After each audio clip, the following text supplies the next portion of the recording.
And we're live.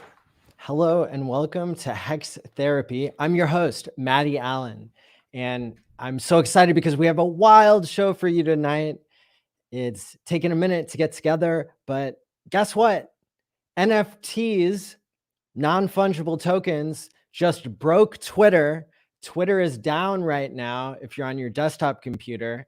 And today we're going to be exploring how to use the testnet for Pulse, because even though this is a Hex Therapy episode, being able to deal with these extremely high fees and being able to be financially free is very much a mental health topic, because without financial freedom, it's very difficult for people to truly be able to have the emotional freedom, be able to do the types of growth-oriented tasks and skills that they need in their life. So I am super excited. This is going to be somewhat impromptu, but at the same time, I think people are going to learn a lot no matter what your level is. And so thanks for being here. We got a bunch of people watching live, and we got even more people watching on the replay. So welcome,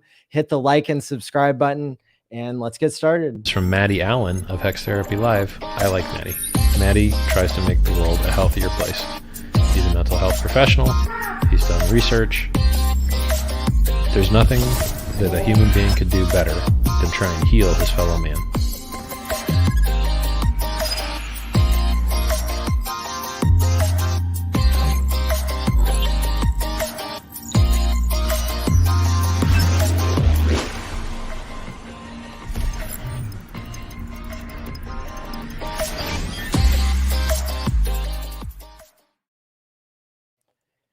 So you might see the more geeky side of me come out today, because we're going to be looking at some technical things. But first up, our initial story has to do with Twitter releasing today the ability to create a profile picture NFT.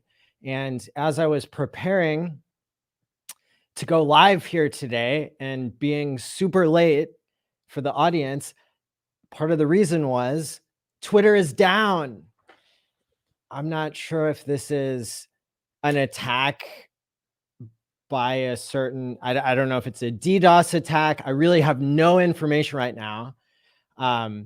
It looks like the app on your phone is still working, but here you can see that there was an error when I went to twitter.com. I went and looked at, is it down? And it says that it's down, but that wasn't a very good website. So I went to this one, which Down Detector seems a little bit more accurate, and it's showing that people have just started reporting problems here, that there was a hiccup earlier today at about 5 o'clock. And then also there are a lot of reports happening now. 40,000 people are reporting that Twitter is down for them at this moment. I already said I have a problem with Twitter. But this is pretty epic. I can't remember the last time I went to Twitter and it didn't load. I'm not sure if it's because Twitter is integrating with Ethereum and they just released NFT profile pictures today, and if there's some sort of malicious attack happening, or if a squirrel just got fried in an electrical grid somewhere and basically they had to take down the data center for a minute. But I think it's really exciting to be able to, report on this live. So hello, everybody tuning in. It looks like Twitter has been down here for a few minutes and it's working again. That's great, but I don't know. It's kind of funny to me. So this is the image that everybody's been looking at when they've been trying to create an NFT profile picture. And I did this myself, and I was lucky because I already had created NFTs like a year ago, basically for the Hex conference. And a year ago, the idea of an NFT, it wasn't very popular yet, but people were starting to do it. And it cost a lot of money to launch an NFT because of gas fees. But I want people to remember that NFTs don't just have to be about gambling or ripping people off. And I know that in the community, generally, we speak very poorly of NFTs because a lot of people do get scammed because it is such a huge trend on something that really seems very speculative and seems that the majority of the market is people being taken advantage of. Now, I'm not here to argue with you about NFTs because I already did that with Richard Hart himself at the first Hex conference. And I guess we didn't really argue, but I had just brought up this idea of, hey, I'm trying to program mental health into money. Maybe there could be some way that we could use these badges, or that we could use these NFTs more like badges instead of gambling mechanisms or poorly designed tokens of speculation. And so anyway, like Richard, obviously, like he educated everybody, and he said when I was talking to him at the Hex conference that he would, that he's cool with this idea of people using badges as a way to recognize each other socially. And so he was excited, I guess, too, about the ways that we can use badges to program mental health into money. Those of you who have heard my whole backstory maybe know a little bit about how I've been searching for a way to program mental health into money using contingency management. And if you haven't seen my video from yesterday with Rags to Riches, then definitely check out that 1 hour video. It goes into some of the ideas I have for how we can use crypto and use Hex in order to pay yourself, not just to create a savings plan, not just to time lock your money, but also to incentivize the kind of behavior change that you want to do. You can pay yourself to increase healthy habits. And, but we need that to be a reality. And the reason it hasn't been for so long is because of transaction fees. It's the same reason that Richard launched Pulse Chain, is to solve the terrible, terrible problem of Ethereum being swamped with fees. Today was no different than any of the days where the Ethereum fees are off the charts. It was $30 to $50 to send an ERC20. It was $10 to $20 to send Ethereum itself. This makes doing cool badges that are free and that are programmed so you can't resell them, right? That's what I did. And that's what Hex badges are. I think you can, like, I would not recommend even buying one. I just wanted to test out how this would work on Twitter and really understand, be an early adopter and understand how the technology is working. I'm not going to lie. I got on Twitter and I saw that instead of a circle to display your NFT badge on your Twitter profile, they have a hexagon. And let me see. I have some pictures here. I'm not sure if they're going to show it, but basically here on Twitter itself, it says introducing NFT profile pictures. What is an NFT? NFT is short for non-fungible token. It's a digital item that you own. Proof of ownership is stored on the blockchain, a digital database that is publicly accessible. So what does this mean? NFT profile pictures are displayed in a special hexagonal shape. Hey, is that because Hex is futuristic, or is that because Twitter already knows that Pulse Chain is coming out? I highly doubt that, because Richard Hart projects tend to be gatekept and way ahead of their time, and ideas sometimes take a while to catch on. But who knows? Maybe there's somebody behind the scenes who has been listening to one too many Twitter Spaces, and now the engineers and the designers over at Twitter, they haven't told Jack Dorsey yet that they're all in on Pulse Chain and Hex. Wouldn't that be funny? So here it says, to choose an NFT as your profile picture, you must connect your crypto wallet. So I did this today, And so I'll just be able to update you on what's going on with it, so you don't have to do it yourself. The problem right now, I tried to buy a hex badge from myself today, and these were created like around this time last year, and it was like $200 to mint it. The gas fees are off the charts again, probably because people are aping into showing off their ape pictures on Twitter. But because I already had a hex badge or any NFT in a wallet in my MetaMask, basically, I was able to just sign a message for free using connecting my MetaMask that does not have all my stakes in it, right? Like I've been very careful about security. It's like, keep my NFT business and, testing and playing around with, like, keep that separate from my Hex staking wallets, more or less. And so, I connected today one of my many addresses that could be connected to something like this on Twitter. And so you can see it's hard to see because I have a black background theme here, but basically it's in a more circular hexagonal shape is the outline here. And that's how the profile picture that's an NFT on Twitter stands out compared to just the circle cutouts. And here we can click on this hex badge, and it shows already that it's a rareable badge and the name of it. And then I can view the NFT details, and it shows me which address created it. It shows me as the owner on Twitter, my Twitter name and link there. And then it gives the description that was programmed into the NFT. It says, this hex badge is earned by staking hex for 5,555 days. The hex badge collection seeks to program mental health into money with a focus on rewarding healthy behaviors in the hex community. And then it shows the contract address and more. And then it actually links to OpenSea here. And so it takes you right there. You could see there's 40 owners, and right now the price is like $30.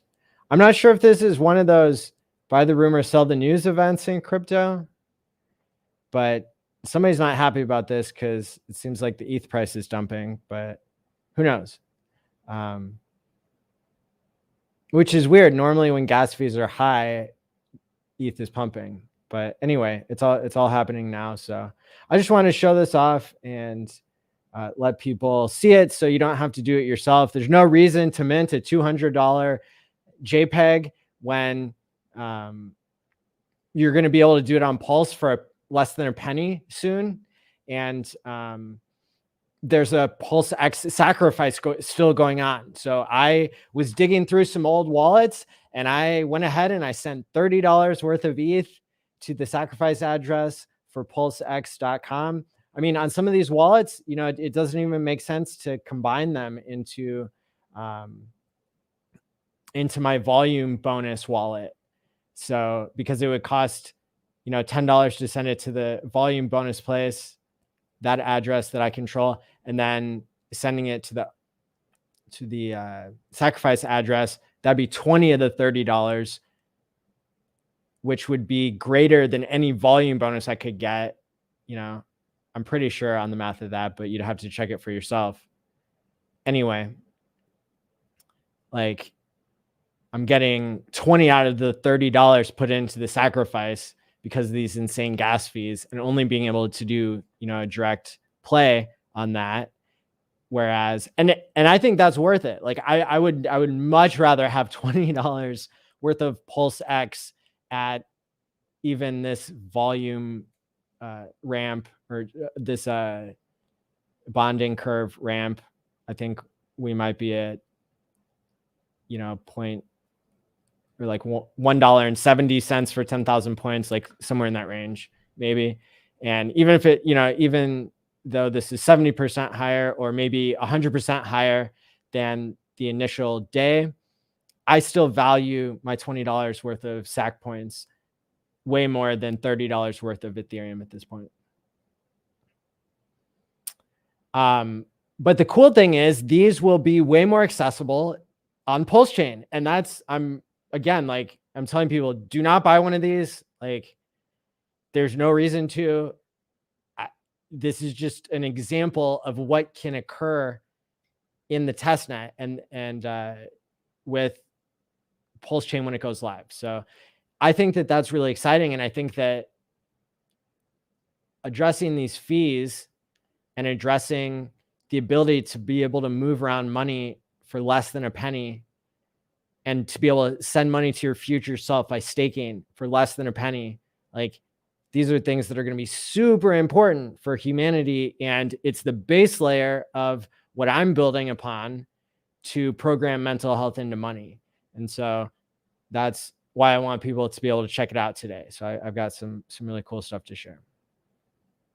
So that's the NFT thing that's going on Twitter.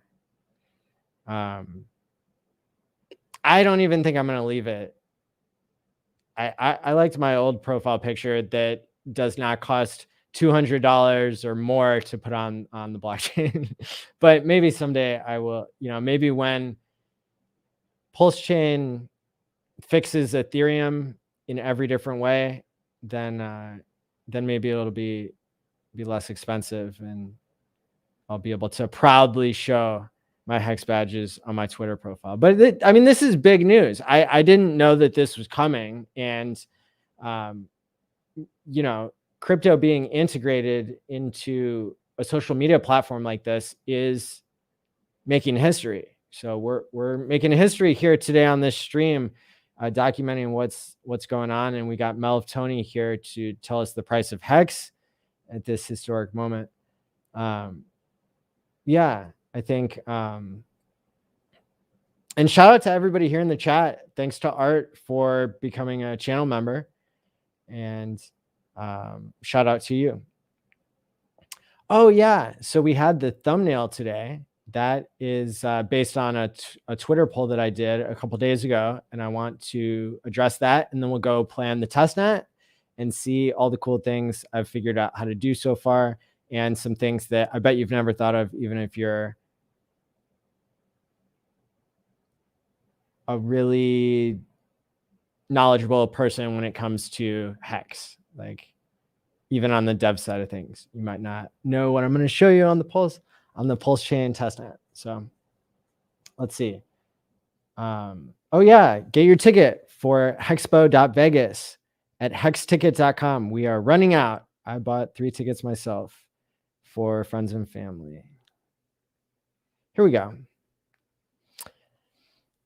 At the Hex conference, Richard said, hey, wouldn't it be great if everybody used more hashtags and used things that were trending on Twitter? And so that's where I pulled this topic from. It was not that I was, thinking that much about donuts. To be honest, I don't care that much about donuts either way, but I thought that it was fascinating as a way to understand the Twitter algorithm and to understand how we can make Hex viral is by relating it to things that are already trending. And so I thought that it was fascinating, even though pretty much 100% of my followers and the people who are going to see me on Twitter know about Hex, because that's all I promote. It's in my name. If you have ever interacted with me on Twitter at all, it's been Hex related. I started over even when I switched from being a Bitcoin supporter to a Hex supporter. So this tells me a lot more about how Twitter works than it does what anybody in my audience is thinking, because obviously the 82% of people who are paying attention to what I put on Twitter are people who are in Hex, and they would choose Hex over Krispy Kreme donut probably every time, unless you were super hungry. But I bet that 17% is the 17% that the algorithm, was showing, hey, meet Hex, meet this poll about Hex. And so I just think that was really interesting. There were 539 people who voted. And again, it was 17% of people who don't really know about Hex, who it showed this to. So this was kind of a kind of guerrilla marketing thing, you could say, that I did. And I would encourage other people to do fun, because this was fun for me. I logged on to Twitter and I looked at what's trending. Krispy Kreme was trending. So I came up with an idea about what to post about Krispy Kreme in order to get the word out about Hex. And I also think it's kind of funny because, all the delayed gratification stuff that we talk about in Hex and that relates to the psychology stuff that I work with people on, and that I hope that, that there can be so much of an overlap between the Hex community and the mental health community, is having to do with delaying gratification. And so there was this famous study called the Marshmallow Experiment, and that is something that got kind of misinterpreted and was like a little bit of fake news, because the original experiments, they were done with cookies instead of marshmallows. But at the end of the day, the researchers, I think, were super jazzed that the information was getting out, so they didn't really care if it was marshmallows or not. And I'm not sure if, there was big marshmallow getting involved, or any politics being played there. But at the end of the day, I just think, this theme of donuts being kind of an instant gratification, unhealthy food that is filled with sugar and people like to binge on, even though they know it's not good for them, is kind of antithetical to Hex in a way. So, not saying you shouldn't treat yourself, just saying to think about, to make it fun for yourself is actually what I'm saying. Shout out to everybody here in the chat. Hey, what's up? Huddle for Pulse X, James, Hex Late Night, Voiceover, Meltoni, Authentics Resell, Hex Huddle, K Ann, Scott Vanderpool. Shout out to everybody here in this in the chat. Yeah, the NFT profile picture that I have, it's actually based on the first logo that I made for myself when I decided that I wanted my spare time to go into broadcasting about Hex, before I became retired from Hex and now get to do Hex full time. So anyway, let's see. Is Twitter even secure enough to connect a crypto wallet to? I think all I can say is I wouldn't connect a wallet with a bunch of big stakes in there. I can't really speak to the security of it.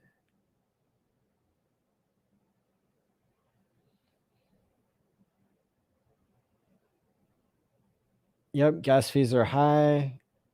It's time for some mental health in crypto. That's right. ETH is dumping because of BTC. That's a good observation. How's it going? Man with the golden mic. High fees are caused by all the weak hands cashing out their ETH for BTC bear market, clogging the blockchain. Could be. I have already right-clicked and saved that NFT. Well, there you go. You got it for free. Congratulations. I hope you deserve the badge, and everybody hit the like and subscribe button.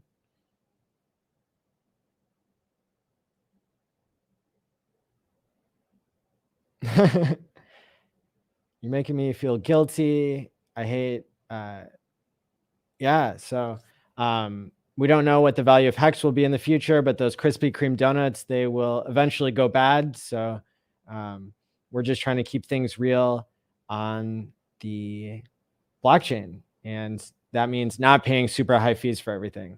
How's it going, Brissology, Hexicasian, Kincaid? How's it going? My pleasure. Looking forward to seeing everybody in Vegas as well. Yeah, the planning for that's coming along really well. Awesome. So let's get into the thick of it now. And I just, even though this might be clunky, I really wanted to do this for the audience because I just used the testnet for the first time and it was amazing. And so I want to share that to with people who maybe haven't sat down and watched one of the videos of one of the Hex streamers walking you through it. And I do also want to try to do some things that they haven't done yet necessarily. And so we're going to play around with the testnet here. And I hope that this is useful for you. And if, you know, if you're wanting to learn about something else, then you can get out or hit the like button or whatever. Tell me in the chat, I guess. In order to really do this right, I am going to have to share my entire screen so that you'll be able to see my MetaMask pop-ups.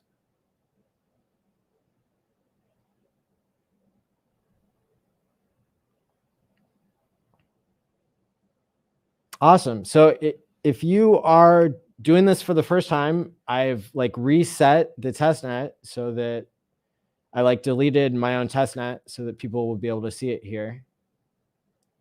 I'm just trying to make sure people can see both sides of my screen. So the first thing we're going to have to do is to go to the instructions, and that's going to be on the GitLab. And if you just Google pulse chain testnet,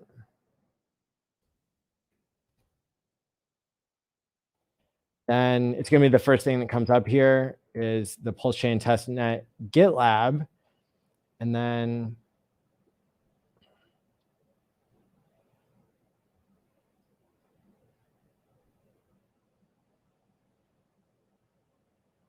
we're going to scroll down and we're going to see what the settings are.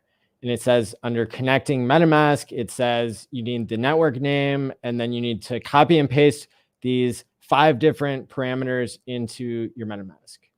So I'm going to create 2 separate windows here.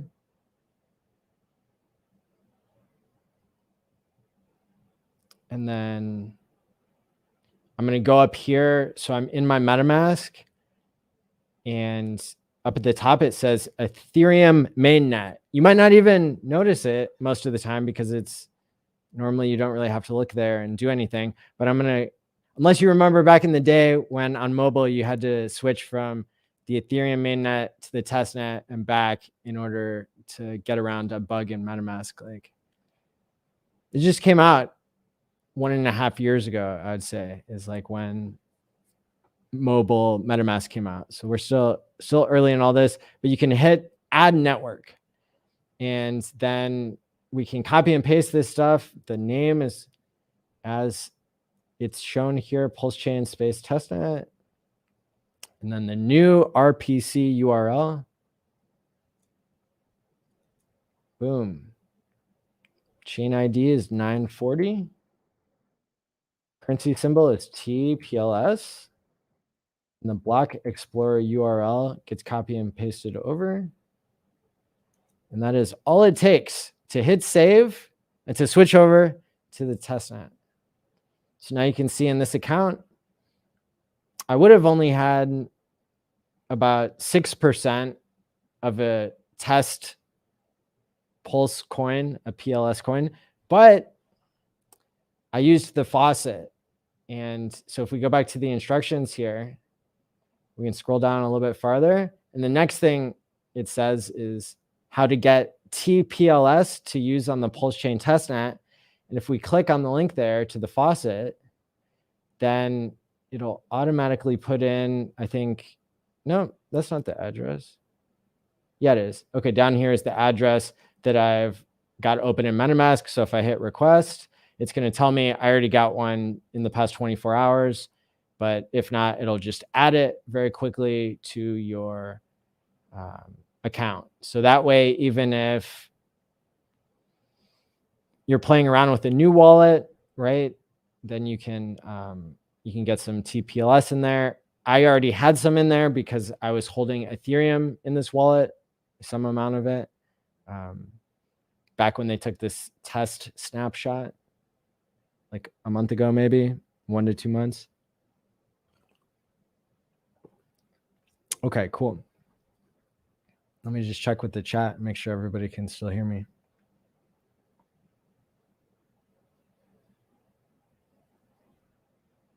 Cool. People are just following along, listening, doing what they do. So we've got, so we've got our TPLS here already. You can see the hex I had in this wallet was already in here. What I'm going to do is I'm going to go to the hex staking website. So if I go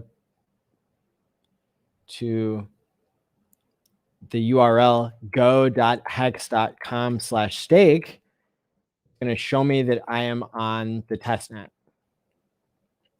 Now, this is something you could really get excited about, I think, like, because the price of Hex on here, which Richard explained, it's based on whatever liquidity providing happens. That's what determines the price of something. And it'll be really interesting to see in the first few minutes of the Pulse Chain network going live. The fixer bot's going to come through and fix everything after maybe letting everything stay at 0 for a day or two. So like the network goes live, everything sits at a 0 value that's being airdropped for like a day or two. So maybe you're able to access your coins and like look at them, but it's not letting you move them or anything. But that way there's no tax implication. And then the fixer bot goes through and fixes all the ratios of everything. And Gerardo just did a great video about that. And then the trading opens up, but it's really whatever liquidity has been added to those pools. And so Richard mentioned at the Hex conference, maybe somebody comes along. I'm sorry, maybe he said this in the streams that he did since then as well. But he said, hey, maybe somebody comes along with $10 million and creates a liquidity pool and pegs the price of Hex at a certain amount based on how much liquidity they provide on that side. Well, I think it's really interesting that on the testnet here, some whales or somebody is signaling a $2 price for Hex, which is like a 10x from where we are now. But I'm not sure if anybody else is reporting on this.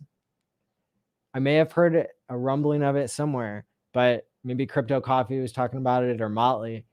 This is wild to me. Like, this is so exciting. The whales, they're signaling that this is that Hex could be worth 10 times as much on the Pulse network. And of course, we never know if it will be, and we're not giving financial advice. This is just speculation. This is just interpreting the testnet numbers and trying to understand why would somebody peg it there.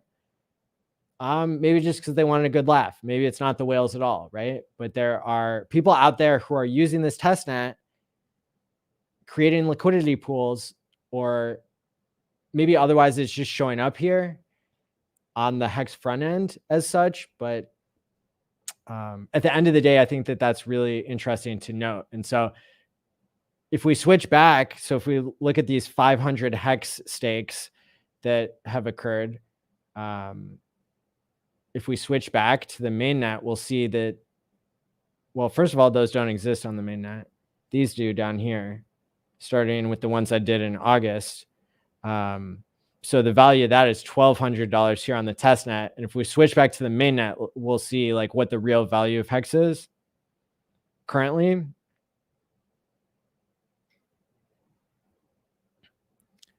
So when we switch back over, it's going to take just a second to load the blockchain and make sure everything's looking good. Yeah, so it's $124 in real life. So that's something to pay attention to. In my opinion, I'm paying attention to it. Something to get hyped about for sure. Okay, so we could see. So let's do a stake of, let's do 1 Hex, okay? And let's do a Quattro Cinco. So let's stake it for the maximum duration. I'm going to hit stake. It's going to pop up in MetaMask like usual. And then the estimated gas fee is 0.000199 PLS. That's incredible. So I'm going to hit confirm. and then wait to see if this stake goes through. So I'm sending 1 hex to myself 15.2 years into the future. And now I can go on the Testnet block explorer here. I had to Google it. And it's not happy that I am switching back and forth between the Testnet and the real net, but we can see how quickly the blocks are coming through. And now we can switch back here and see that it is already successfully staked 1 hex. Awesome. So as long as the price of each pulse is not millions of dollars, which of course it won't be because there's trillions or more of the tokens being created, you know, like these pulse tokens, they're going to be worth like a penny each or something, maybe 1,000th or 10,000th of a penny. So that is an incredibly cheap transaction. It's something where I could create a staking ladder for myself. I could just play this like a video game, right? I guess I have to hit the refresh button here again. I could literally play this like a video game, and I could stake 1 hex, and I could do 5, 5, 5, 4 and hit stake, right? And then hit confirm. Come on, MetaMask. That's why we need to replace MetaMask. And I would be able to do, let's see, Wolfram Alpha.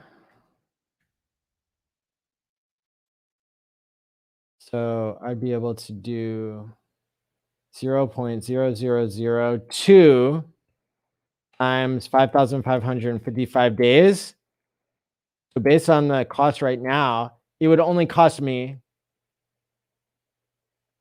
1.111 PLS to stake for every day for the next 15.2 years, right? To have a stake coming out every day. That's incredible. Now, maybe I don't want to do, maybe I don't want to do that. Maybe I do, right? That's the cool thing, is like it unlocks so many possibilities of things that we can do. And it's not just going to be staking hex that are going to be the awesome use cases that come into actually having a working decentralized world computer like Ethereum was always meant to be, right? So now I can do 5553, right? I could do a stream. Maybe I will. Maybe I will do a stream when Pulse Chain goes live, and then we can stake all the hex for all the days, right? Let's see what the chat's saying here.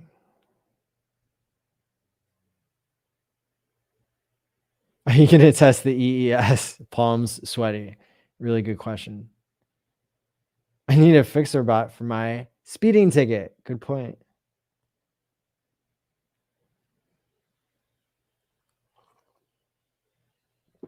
Breaking hex news. That's right.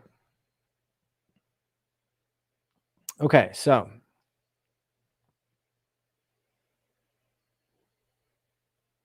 now here's where it's really going to get fun, because I heard that it's really hard to stake just 1 heart, that there's like some like mathematical limit that you run into. Can't remember exactly what it is. And if future us is watching right now, he might leave a comment below to like say what I'm actually trying to say. But there's something about staking only 1 heart that you should run into a limitation at some point. And I'm not sure what parameter it is really, but let me see. So if we do, so a heart is 1/100 millionth of a hex.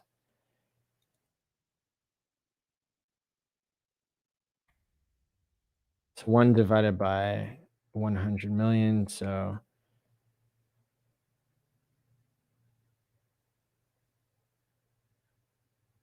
I think it's going to be 0. Let's see if it'll let us do less than a whole hex already. Yeah, well, it suggests that we can do that, but we'll just ease into this maybe.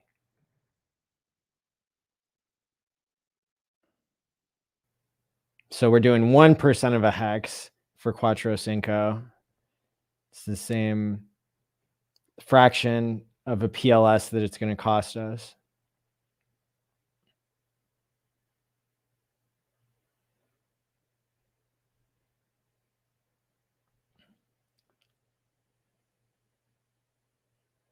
I think it's 8 zeros. Okay, 0.01, 2, 3, 4, 5, 6, 7, 8, 1.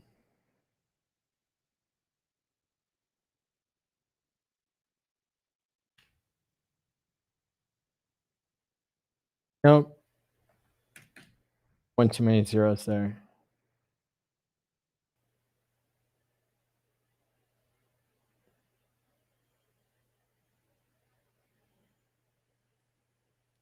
There we go. Oh, it was trying to tell me that that the units don't go that low. Okay. We are doing 1 heart for all the days. So the smallest amount of hex for the longest amount of days. And it's going to let us do that here. But then hopefully I think it's the T-share rate like is so low or something that maybe you aren't even earning hearts. Maybe that's the limitation that it runs into. Okay, cool. So that's the thing you probably didn't know, is that maybe you can't earn that much interest on your hearts because it's the smallest unit. So the system can't really pay you unless you stake long enough to where you're going to earn that whole extra heart.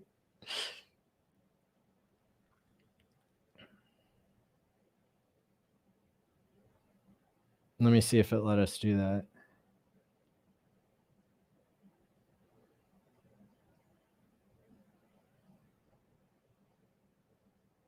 Okay, so it did give us. So a T share is 1 trillion shares.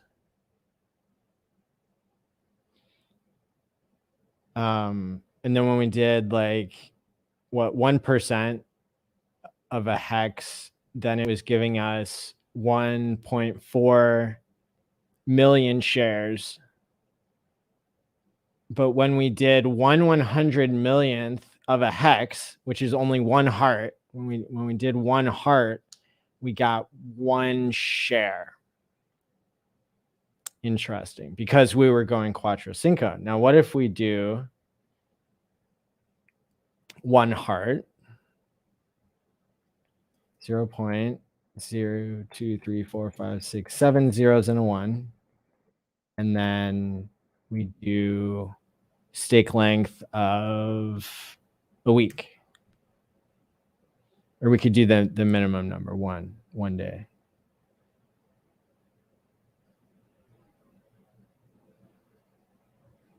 So I hit the stake button. Is it not doing anything?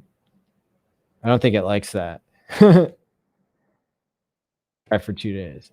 No, like not.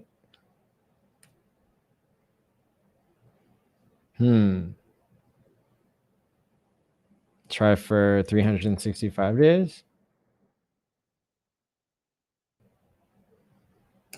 3,000 days.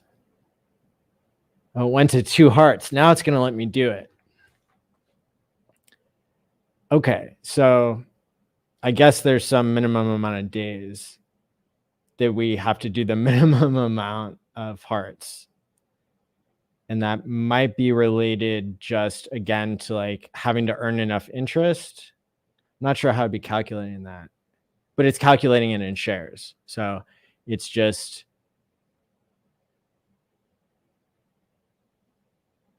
yeah, it must be some limitation. So now 3,650 days. That's like 10 years. So that's where we run into the maximum bonus for longer pays better. Although getting paid at the higher share rate is helpful if you're doing it for a longer period of time. And I present some data on that at one point, where you don't want to stake only for 10 years if you're not trying to miss out on that compound interest.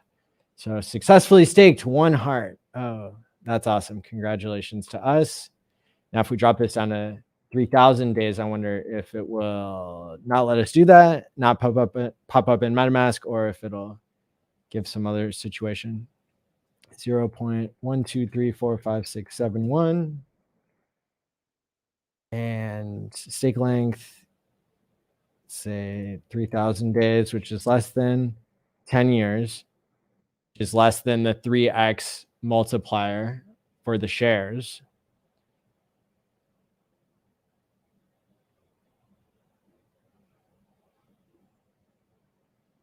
And it did not jump to 2 hearts. That is effective. So it's not working there. 360.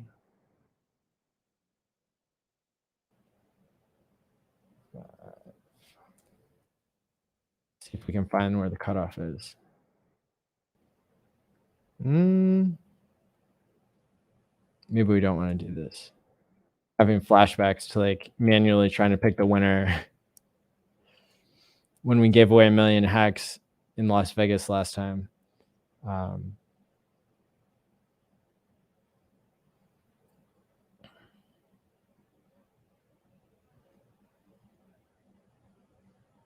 Cool. So yeah, I mean, in order to have a more mentally healthy form of money, in order to have hex functioning at its best level, we're going to need Pulse Chain to come around.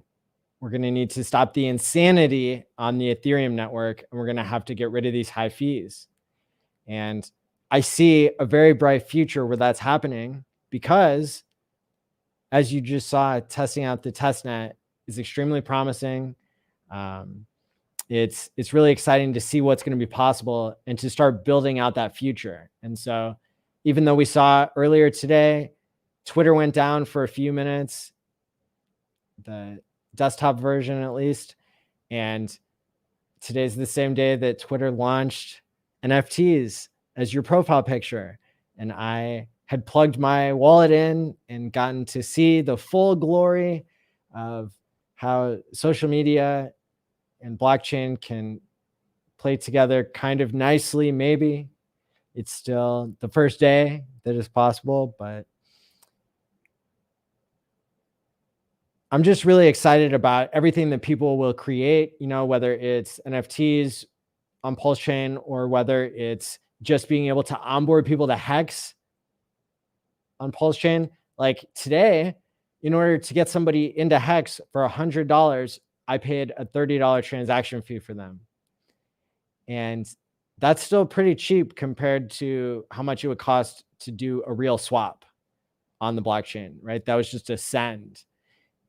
It's too expensive to be able to onboard people when Gnosis safes and when any kind of transaction is so expensive. It's costing tens or hundreds of dollars in order to do anything on the blockchain. That's a problem. That's the incentive structure going wrong. And so when we think about the psychology of the market and of the game theory that backs Bitcoin and the game theory that backs Ethereum, the game theory that backs Pulse Chain, right? Like all of that's really relevant. So it's no wonder that there are so many people developing stuff for Pulse Chain. It's no wonder that, you know, that there's such a strong community being built around it, because Hex has had 100% flawless uptime. It's one of the few things that we've seen in crypto to become so popular and be so gatekept at the same time. Now with Pulse Chain, the plot thickens and the game theory gets even more intense, because I can think of no better place for Hex to be than on the precipice of virality. Even crypto and blockchain itself is not mainstream. That's opportunity. And it's going to be the financial technology, the fintech, the real stuff, not the promise coins, not the people exit scamming because they made their 10 million or $100 million and now they don't have to build the thing that they promised everybody. They had a cool story, but they exit scammed. That has always been the incentive in crypto. Or maybe people have some other concern. I don't know why Satoshi isn't around like promoting Bitcoin over Ethereum or helping build more social consensus. But I see Richard building social consensus. I see him being ready to be the spokesperson for Hex, to be the face that people can put behind the product. And, to build a better world, you need leadership. And a lot of times leadership and money and power, they go together and they have bad consequences.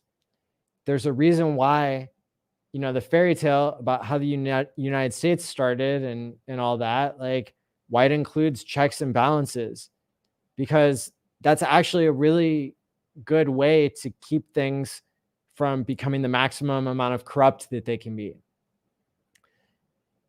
And really, at the end of the day, I think all the people who are in power who have been corrupted by their environment because their money is unhealthy. And by the way, Hex fixes this. I hope it will. I hope that we program enough mental health into our money, that we fix the power structures, and that we fix the environment of all the rich billionaires to where they can start to do the right thing. And that's in everybody's best interest. I think that a lot of fear porn and a lot of news media that's meant to be entertaining and meant to be attention grabbing and meant to divide people and keep them tuned in. Like, I think all that stuff, like it ignores the hope that there is, like the progress that there's already been. Humanity has made heaps of progress, and yet we're always grinding, wanting to do better. And the world is not a perfect place, but there is a lot of good in the world. And the bad that happens in the world, I don't believe is primarily due to the people doing the bad things being bad, but that they have been in the wrong environment. And so really the way to change anybody's behavior is by giving them access to better people, places, and things. And whether it's, the criminal who has nothing, who's like trying to survive, or whether it's, the billionaire who really has no reason to get out of bed in the morning because they're completely taken care of. Like, both of those people benefit from a less corrupt system that incorporates the progress that can be made in technology. I believe that checks and balances aren't just meant to be inside of the government, but they're meant to be throughout all of our social structures. And, money has always been a tool, simply a tool that people use in order to increase cooperation and to store value and to basically move energy around in the world, right? Like, money is a form of information, just like energy is a form of information. If we want to take like the information centric, like, view of things for a moment. And, so that technology, or that financial technology leap forward that can be made, for example, by a blockchain like Ethereum that doesn't have high fees and that has liquidity farming built into its base layer, and that has so much of a use case and so much of an awesome community behind it. I think that is a really special opportunity for a new financial environment to take root. And so, as much as, talking about crypto to some people is going to seem super unrelated to mental health, I think that is one of the ways that we've gone wrong in the world, is like by not considering money as a part of our mental health. But in reality, money also represents our time and the amount of resources that we have to consume ourselves, and how do we, get more resources to consume is usually by doing some work, by cooperating with others, by generating the goods and services, and by being motivated to do that. Now, I think in a world that is filled with abundance because of technology, that world can go to very dark places, or very bright places. You don't need to watch an episode of Black Mirror in order to really, really see all the ways that society maybe is starting to go wrong. But again, the type of narrative that most people are motivated by, and especially to cooperate, is more not based on fear. Fear takes away your IQ points and is motivating in a lot of cases. But it's not the best thing that we have to motivate ourselves and to motivate others. Rewards and win-win situations are much more motivating, and they create the type of relationships between people and even inside of yourself that you want to have in order to have a healthier system. And so ideally, our mentally healthy money that we're imagining here would be the type of money that incentivizes people to be long-term thinkers, to cooperate with each other, to deploy resources in a way that they can trust or that is transparent, where the people who are making decisions and controlling mutual resources, like, they need to be held accountable. They need checks and balances. And I wouldn't be surprised if the idea of a DAO doesn't catch on at more of a governmental level and all that. Like when US DAO coin, right? Like, but really, the government and the social psychology of everything is really interesting, because as it turns out, you actually need a certain amount of gridlock in order to make things run smoothly. You also need not too much gridlock and not too much central planning. Otherwise, the quality of the ideas and the ability to integrate them into complex systems, like, it doesn't jive well. And so that's why introducing technology into society, like, money has always been a financial technology. Like, money has always been a cool story that it creates like a shared belief that people are able to trust. And that trust is slowly eroded away over time. But, you would rather trust the devil that you know than the devil that you don't know. And money has always been characterized more on the side of the devil, because it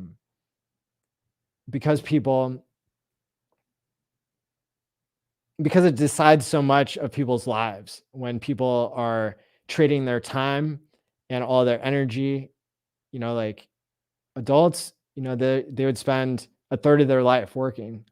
And so those hours, like how meaningful that is, how autonomous that is, right? Like how productive it is, but then also, what do you have to show for it, right? And the more tools people have built into money in order to allow them to store value over time that's not being eaten away by the government basically inflating the supply of the money, that's going to be a good thing. And that's why I think it's really cool that the Pulse token is the Pulse chain coin. It's deflationary. Pulse X is deflationary. Hex is inflationary, but the inflation is paid to the long-term thinkers. And so we're starting to build a vertical stack of technology that is not only going to vampire attack Ethereum and steal all of its value. It's not only going to create it so that people can build things on the blockchain for an affordable rate. People can interact with the blockchain at an affordable rate. I mean, it's the perfect storm. It's the perfect timing. It's we see the testnet here. It's that simple. It works, right? I think there's an old Apple saying or Steve Jobs saying, like, it just works. That's cool. That's what people want. People want things that work. And the narratives, they have evolved too. When I think about the everyday people that I did not onboard into crypto, who have been onboarded into crypto, they're chasing headlines because that's all they know how to do, because there aren't trusted sources to get educated about this stuff. And it's so cutting edge. It's also so contradictory to the current financial system. A lot of people would describe it as a speculative bubble, and it is, because so much money is being thrown at narratives and promises. That's been done forever throughout time, and it's no wonder that it's hard for people to understand the power of Hex and this technology behind it because of the price tag that's associated with it. If I came to you and I said, hey, there's this cryptocurrency that can make you more mentally healthy or can help you with your retirement plan, and it was free, or like we didn't have to talk about the price or the mad price gains, like, maybe you would interact with it differently. And my guess is that at the end of the day, Hex the technology, what's under the hood of Hex, like being able to time lock your money, being able to wrap it now in different things, whether you agree with that or not, I think Hex will find its way into a lot of different places, especially when the Pulse network launches. For example, I could give cash back in Hex to people if they, wanted to round up to the nearest dollar. I could do that on Pulse Chain because in order to send that person the Hex, create a wallet for them, print out the seed words on their receipt. So maybe they look at it, maybe they don't, maybe that Hex is just kind of like gone in the wind. But at the end of the day, being able for a fraction of a penny to be able to set up that wall for somebody to be able to transfer the Hex to them, Hex could take a lot of different forms. It doesn't even have to be called Hex to link back to the blockchain. Of course, I like the name Hex, and I think that it'll probably catch on as Hex itself, but it could catch on in a different form, and it would have to be based on the underlying technology, right? Not a lot of people know what a TCP/IP port is, but you need to go through that in order to access the internet. And so in order to access storing value over time, I think it's going to be done through Hex.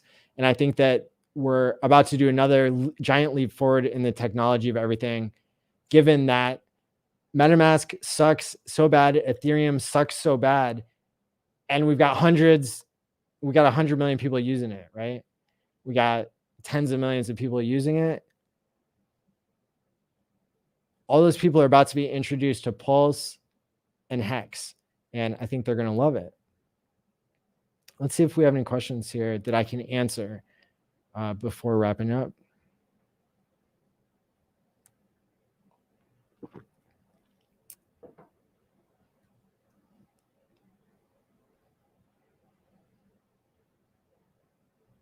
If people send their eHex to Pulse Chain, bridge it over, it can be put into a liquidity pair for trading. The more liquidity, the faster we reach parity in price on both chains.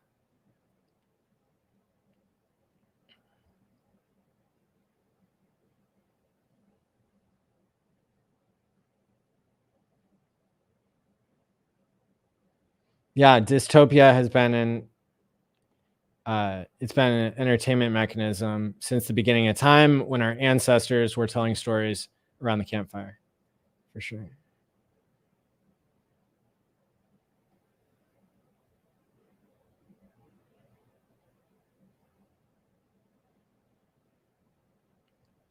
Stagnation is death. Tired of seeing every industry try to extinguish innovation instead of promote it. Creation can't be stopped, and ironically leads to self-sabotage to those that try. Hit the like button and subscribe if you dare.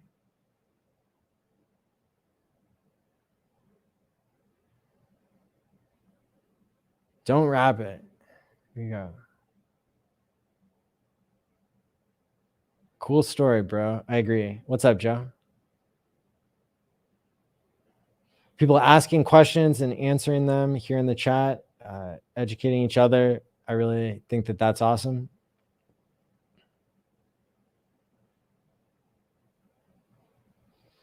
One question here. When Hex goes way up in price, how will we sell services this way? By setting them up with a wallet of their own, but how would they buy it if it's too expensive? Well, as we saw like on the testnet here a few minutes ago, you can divide Hex down into a fraction of a hex, and that's called a heart. Is like there's 100 million hearts in each hex, just like there's 100 pennies going to $1. And so Hex could never really get too expensive in that regard because it's highly divisible. But it could even just be like fixed in a way. If something like if something breaks super bad in Hex, we're not sure what that would be. But if it did, then there would be ways to like, airdrop everybody who had one before. And that's a type of fork you can imagine, or some sort of social consensus coming into play that isn't nice and clean. And it's not how we normally think of blockchains as being, well, it is more like we think of blockchains being lies and like being shut down and stuff. But Hex has 100% uptime, and now it's about to have 100% uptime across multiple chains. Will Pulse have any working stablecoin? Will DAI work the same as on ETH? That's a great question. I can't answer it. I think it's curious that the sacrifice address for PulseX has DAI in its wallet, or had converted a bunch of stuff into DAI. Like, my intense question for those of you out there who are more advanced than I am, or maybe I'll have to ask Richard and like the dev team and stuff, but you got Hart's Law, you got liquidity pools saying things are, if you denominate the majority of liquidity of Hex in USD, then it's not moving around with the Ethereum price. Or if you create a pool with Hex and ETH, then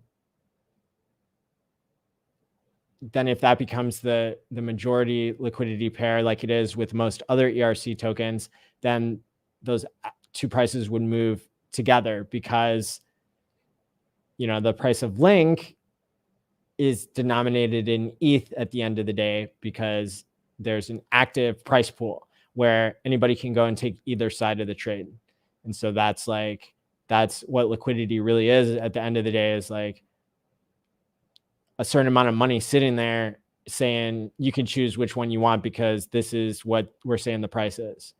And if that one of the sides of the pool like dries up because everybody comes and gets like the Link out of one side, then the price of Link goes up because on the other side of the pool, you've got still a lot of ETH. And if ETH is valuable, then it pumps up the price of Link if the ratio is smaller, because more people are taking the Link and leaving ETH on the other side of the trade, right? They're basically swapping out and pushing the price higher because there's a certain limited supply, and that automated market maker is pretending like it's always going to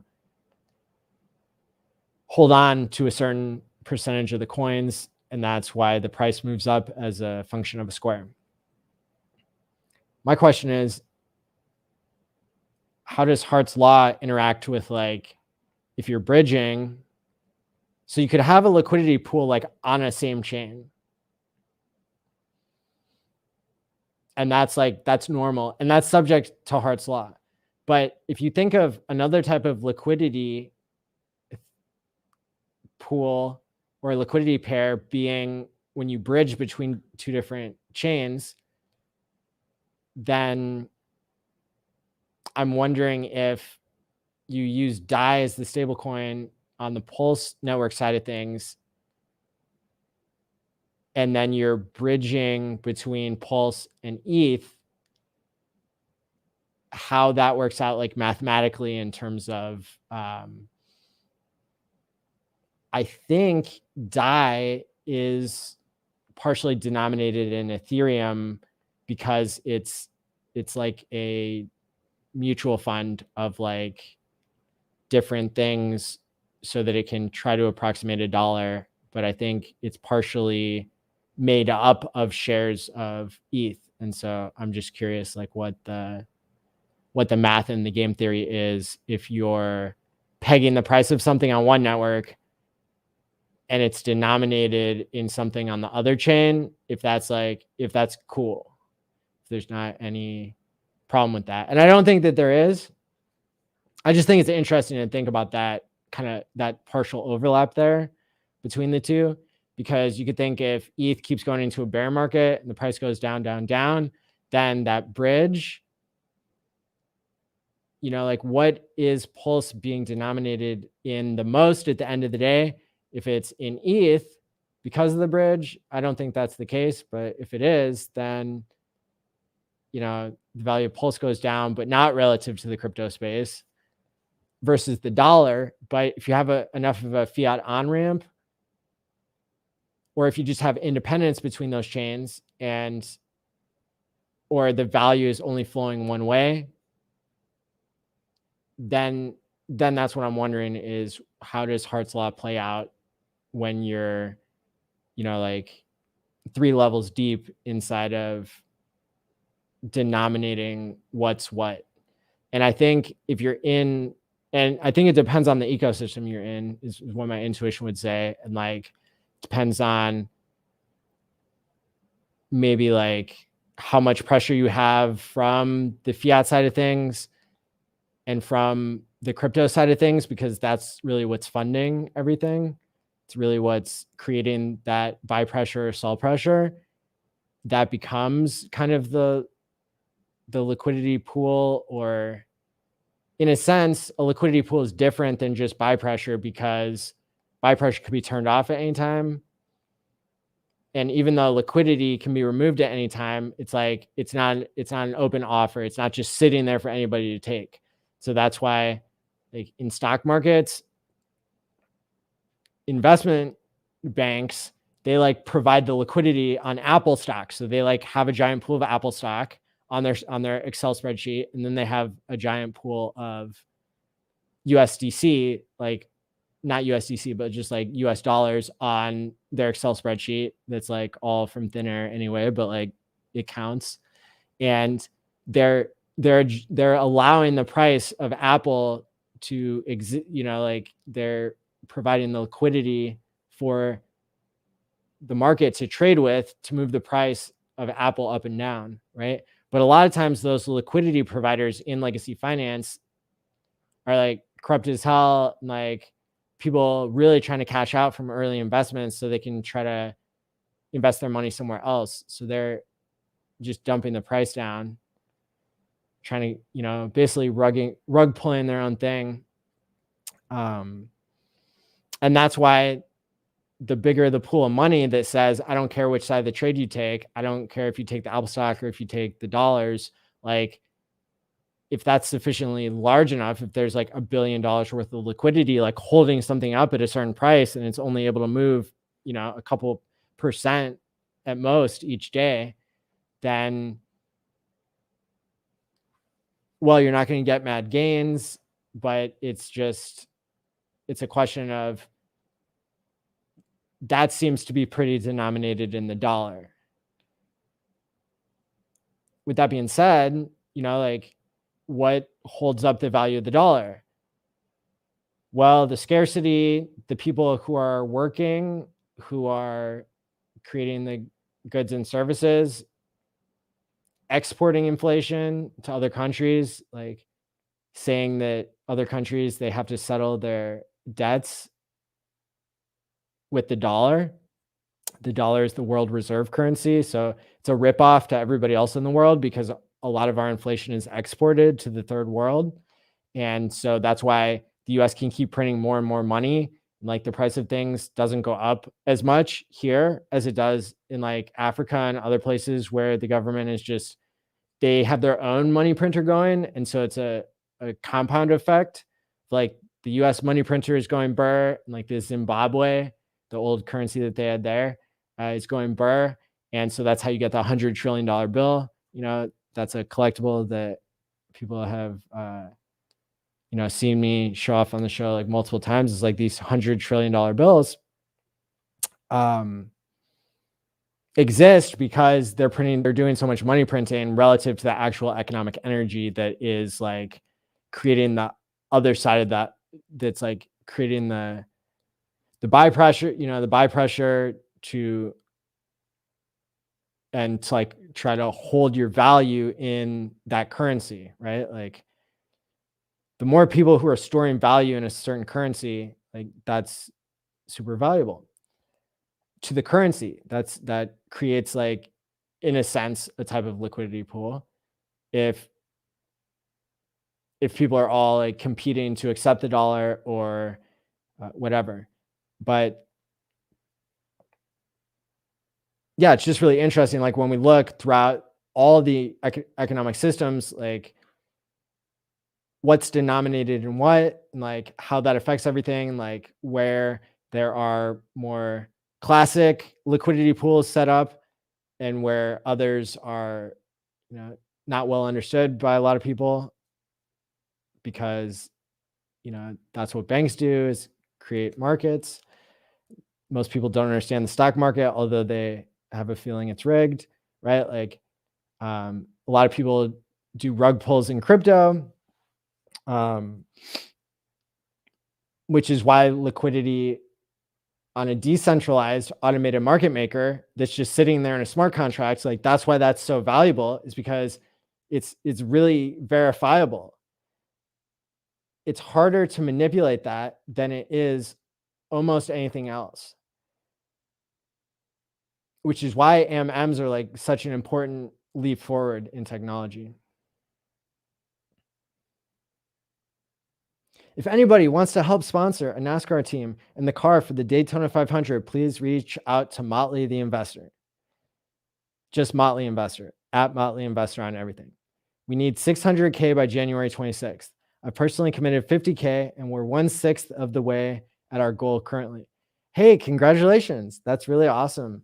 Good work, Motley. I listened to your stream yesterday. Of course, I was commenting during it, but I really enjoyed your streaming, and I'm excited that we're going to get to see more of you now that you have a Starlink.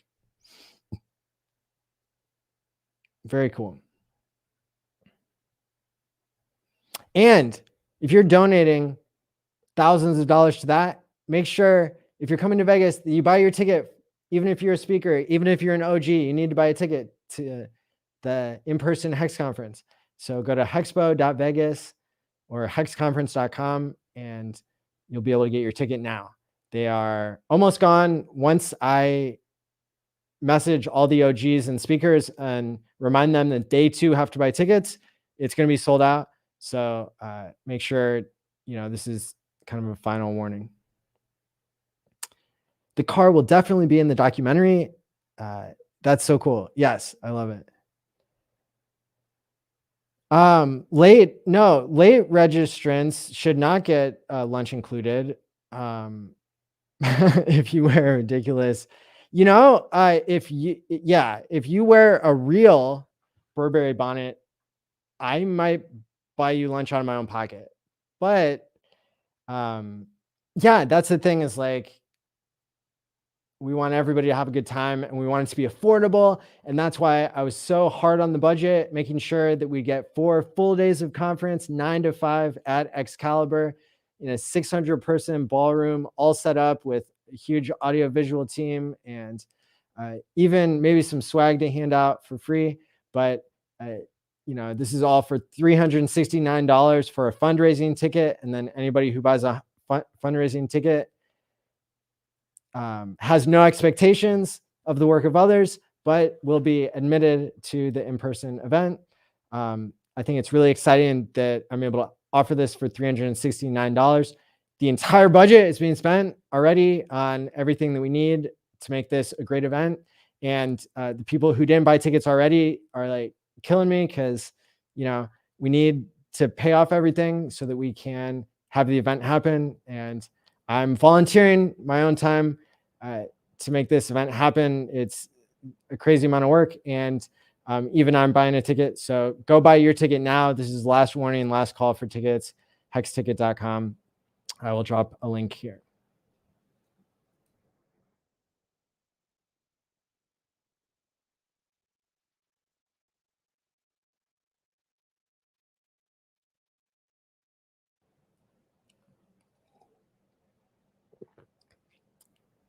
Awesome. So yeah, I think to wrap up the last thread before I got distracted by the awesome NASCAR thing that's happening, just this idea that there are liquidity pools everywhere.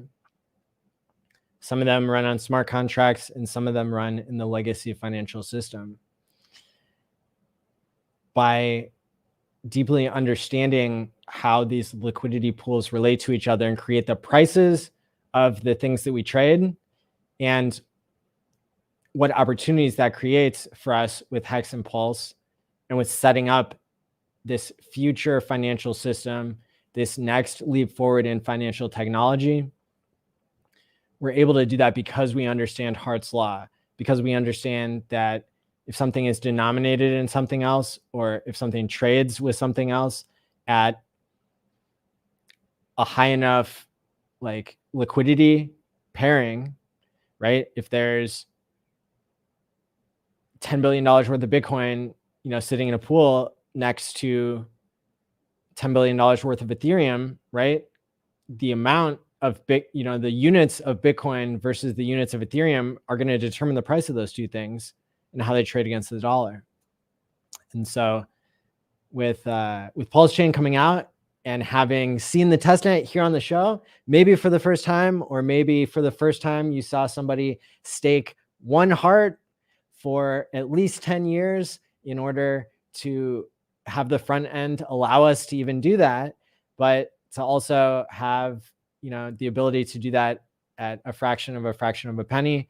It's pretty historic, I would say, but it's unlocking the possibilities of this whole new world that's going to come along.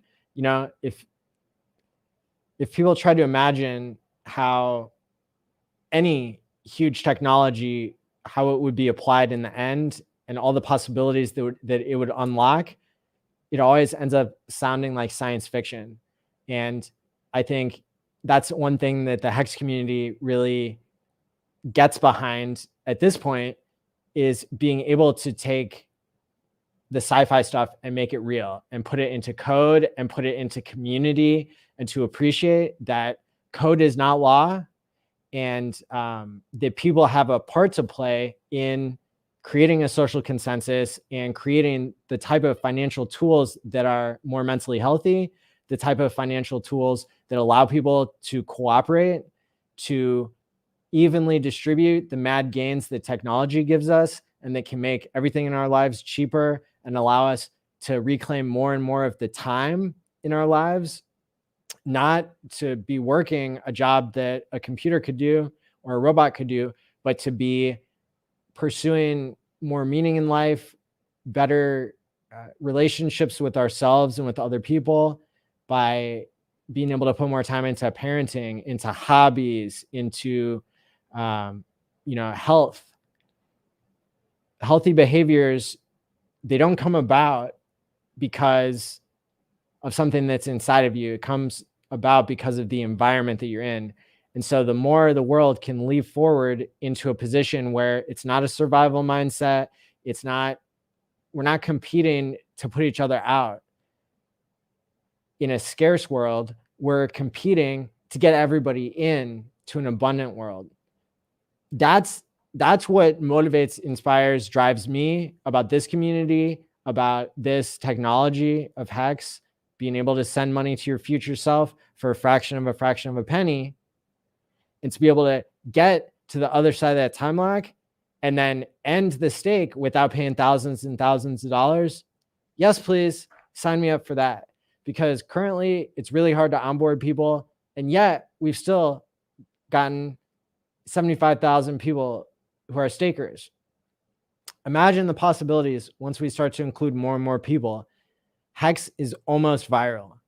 We've got NASCAR wraps happening. We've got US Road Tour. We've got the Hex Conference. There are meetups happening all over the world. There are celebrities coming out of the woodwork, athletes, NFL players, people in Hollywood, more and more 100 millionaires and billionaires, and people who only make $100 a shift a day. Like, the more people that we can get involved, the more people can experience the power of sending money to your future self and delaying gratification, watching the number go up and getting excited about the community, and then starting to build things that do make the world a better place, that do get around the red tape of the fiat system, which I'm sure there was a great reason to create that gridlock in the first place. But I would like a second opinion. I would like more checks and balances of people who are incentivized for the greater good, people who are not in survival mode, right? Like, there's this idea in society that if you're not cutthroat enough, then you're going to get taken advantage of. It's a Doge eat Doge world, but it doesn't have to be. It can be a positive sum game. Not when the majority of financial education is perpetrated by leveraged exchanges that create negative sum games, right?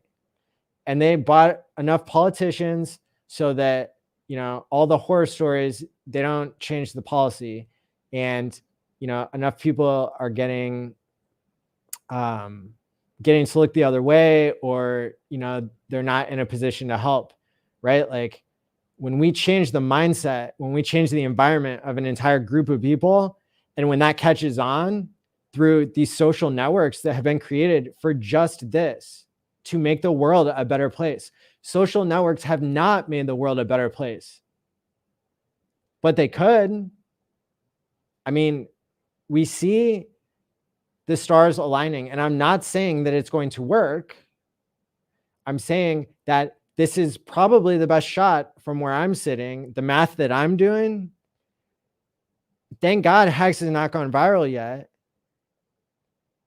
because it's not as powerful if we can't include as many people. And I don't know that many people who I want to try to explain why you're paying a $30 fee to get in for $100. Like, I would rather get people in for free, or for so little you don't even have to think about it, right?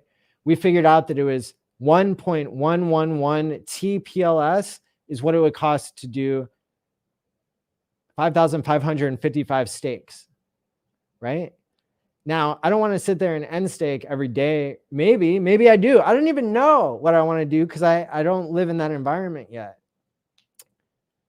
That environment is coming soon. It might happen, like, we all might be going about our busy lives, and then we look up in a couple weeks or a couple months, and boom, Hex Conference, boom, Pulse Chain is live, boom, 100x, 10x. It might go down 90%. Either way, Hexicans will show up for duty. They'll go on Twitter and brag about being the best community in the world.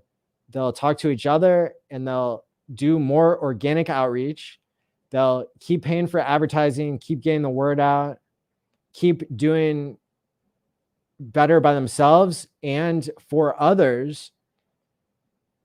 This is a powerful thing that's happening, and it might be so early that some people don't see it. And, you might be coming into it for the first time, or you might have already been here a long time. And, so a lot of times people don't, it's hard to imagine all the things that'll happen. And that's another place where I think it's cool to see how all of our imaginations can work together, because at the end of the day, it's people who have bought their financial freedom through investing and being attracted to something that delays gratification and has an awesome community, like for all the reasons that we've been brought here, having more time and resources to take the time to be long-term thinking, right?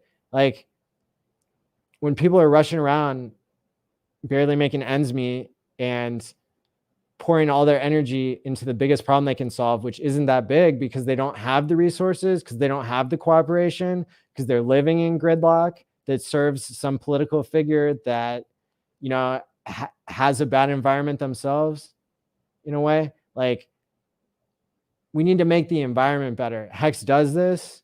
Pulse does this big time. Pulse is a big piece of the puzzle that hasn't existed, and it's going to be the rocket fuel for what happens with Hex and for getting this tool out there. Guess what?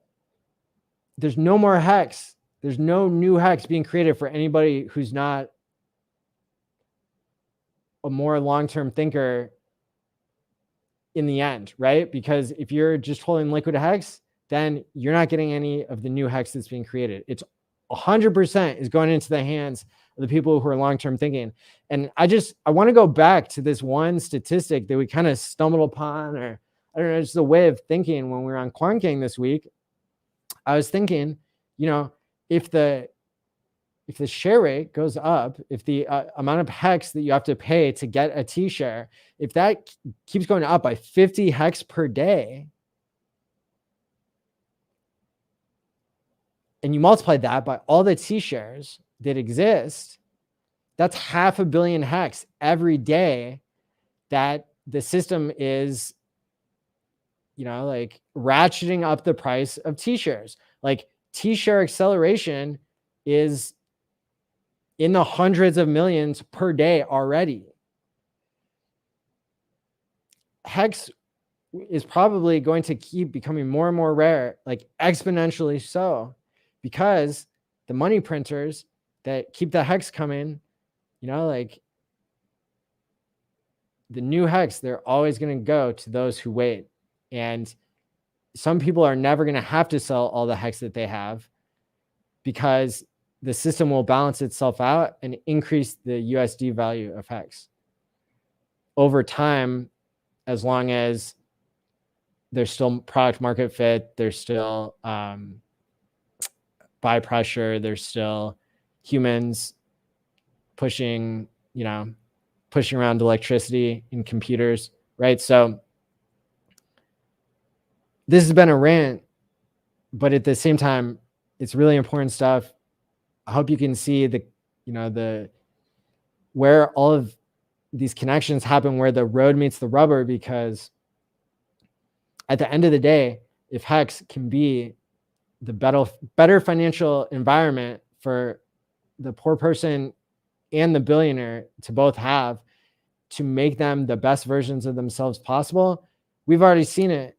It's a movie called Trading Spaces in the late 80s with Eddie Murphy and Dan Aykroyd. An amazing movie. Talk about orange juice futures and the Chicago Mercantile Exchange. CME, it's the largest trading market in the world.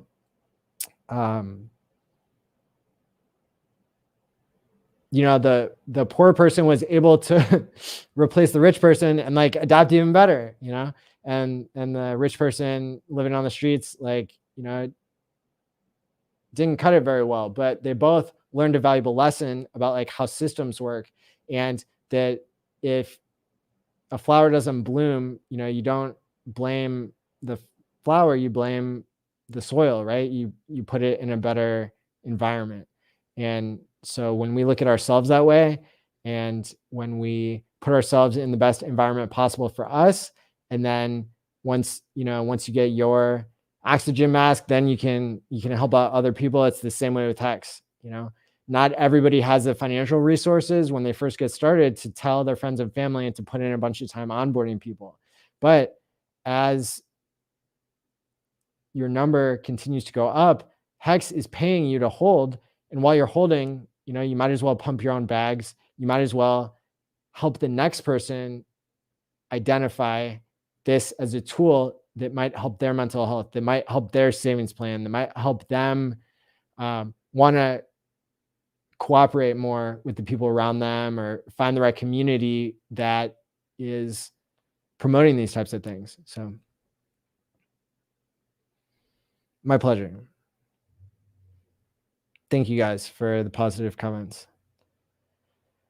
We shouldn't do $2 stakes just because we can't on Pulse. Doing so will hasten the consumption. I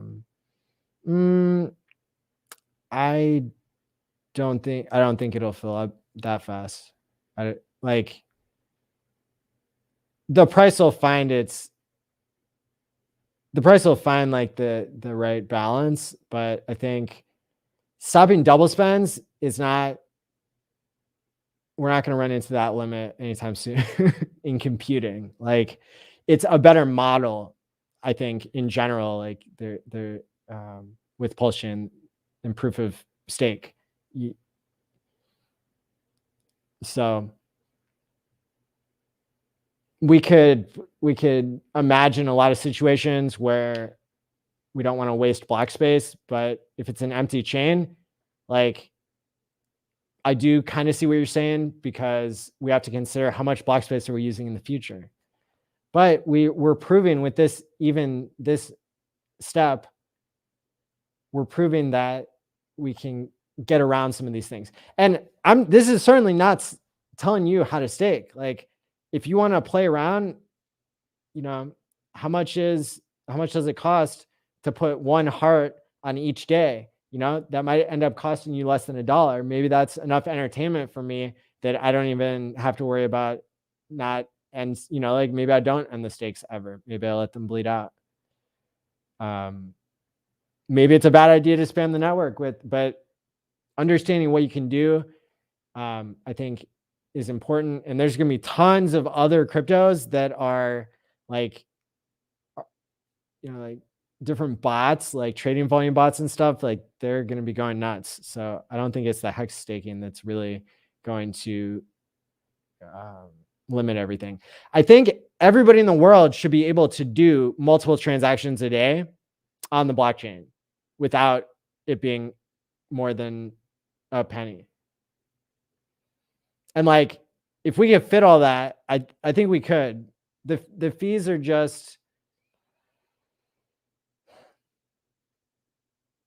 we'll have to see how it works. That's all I can say. There are too many variables, but I'm not that worried about filling up the blockchain so soon.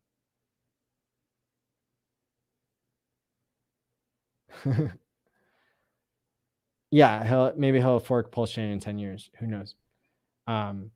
But yeah, at the end of the day, we can appreciate what is, you know, what the benefits are of playing with the testnet, what are some different ways that we could use it. I would love to be able to send people an NFT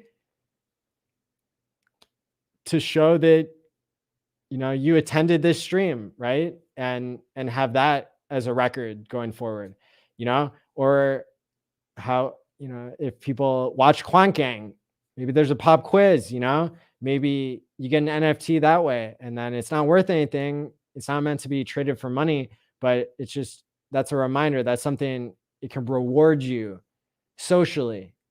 It could be something that you show off. It could be something, you know, maybe with all the hours and hours of blockchain content from Wales and Cream and myself, all the Hex conference speakers and everybody who's been on this channel. I mean, it's not, you know, maybe 10 years in the future, maybe somebody gets their blockchain degree by watching so many videos, right? Now that Twitter is integrating NFTs, when is Facebook and YouTube going to do that, right? Competition is on, but today definitely makes a lot of history because it's the first time on this channel we're showing off the testnet. It's also the first time that Twitter has allowed people to plug in their NFTs to their profile pictures. So if you didn't catch my segment about that, you can go back. And I know that this has been way more of a hangout where it's not, you know, like polished content of switching screens and stuff. But at the end of the day, I think I hope that this has been helpful to give people that hope that they need, that maybe we will be able to take Hex and Pulse Chain and be able to build on top of those things that allow us to have better mental health, allow us to have a better monetary environment, and to consider how the systems work together to either be a positive sum game or a negative sum game. And when we fix the money, maybe it doesn't fix the entire world, but maybe it fixes the part of the world that is so scammy that it's not providing cryptos with the right game theory. And I don't have to blame cryptos for being rug pulls. Maybe I do. But at the end of the day, I trust Richard because he's already got billions of dollars probably in Bitcoin and Ethereum. And so I don't have to worry about him selling Hex or selling Pulse or selling Pulse X. I believe that he will do things to like continue to pump those, not because it's security, not because we're expecting work from him, not because he's the primary person contributing work, but because he is a thought leader. Hex is a finished product, but he will continue to innovate because that's what innovators do. And I think that the more that we can get behind him, follow him, set him up awesome interviews, follow his calls to action on Twitter. You can check out, like, anytime Richard does something, he wants people to know about it right away, he'll telegram it. And so if you want to know, like, be the first to know about something that Richard tweets, he almost always, his important tweets, sends out on his Telegram group. So you can have notifications set and you can find out, like, he'll send maybe 1 to 6 different messages on Telegram per day. And you can go to that by seeing t.me/Hex News. Or you can go to t.me/Richard's calls. And he posts on both of them. I would say 95% of the time he'll like send the same message on both. And so that's how I would know that it was him sending it. It's like, you go ding, and then like almost exactly a second and a half later, it'd be the second ding because he just pasted it into both of those Telegram groups. So it's like kind of even a distinct like pattern of sending is a good way to know that something's going on. Better look and see what Richard is drawing everybody's attention to, because when we get those tweets and we, the next time we check our phone, that's the first thing we see. If we hit the like and retweet button there, that is part of how we get this huge momentum on Twitter. And with the Twitter Spaces, everything that Hex Orchid did, running the longest Twitter Spaces in history. Shout out to everybody who was involved with that. I was honored that they were going to have me on, and I set up a time, and then the server kicked them off or something. But at the end of the day, I think, the more people that we have that are engaged in the space, who are listening to our calls to action, who are listening to everything that can be learned within the crypto space and with things that are connected to crypto, right? There's now people emerging who are tax experts. There are people who are into fitness, into spirituality, people who are programmers, people who are good at marketing.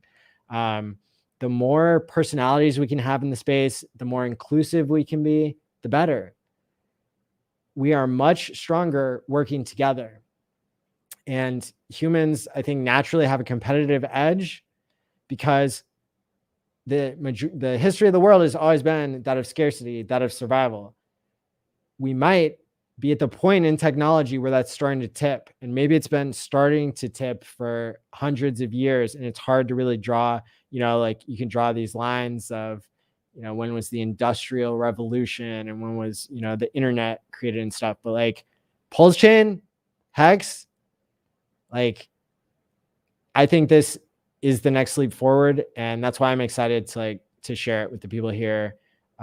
So shout out to everybody listening. You can find more Hex streamers by going to HexStreamers.com. That's where I go for the TV guide to see who's up next and who's streaming. It's almost 24 hours of content at this point. I'm going to drop the link here, HexStreamers.com. And you can go raid people at any time and let them know that I sent you, or just shout them out themselves. And so thanks everybody for tuning in to Hex Therapy. I've been rambling and using the Testnet. And so you can check out the different things that we explored today, but we've got a lot more exciting stuff coming up. On Tuesday, we're going to do another Quant Gang. I've got some surprises there. And then I think I'm going to be in Austin here pretty soon for the US Road Tour. And then we're not but a month away from Vegas once the Austin event occurs in a week or two. So go to t.me/US Road Tour chat, t.me/US Road Tour chat to find out more about the schedule for US Road Tour of Kryptosparbach, where they're doing workshops all around the country. They're going to be in San Antonio and Houston and Austin, Texas, and then continue on to Vegas. So definitely check them out. And with that being said, thanks everybody for tuning in. Stake and sacrifice wisely, my friends. Check out the Testnet and speak kindly of yourself to yourself. Practice self-care and self-esteem. And peace out. It's from ALLin of HexTherapy.live. I like Maddie. Maddie tries to make the world a healthier place. He's a mental health professional. He's done research. There's nothing that a human being could do better than try and heal his fellow man.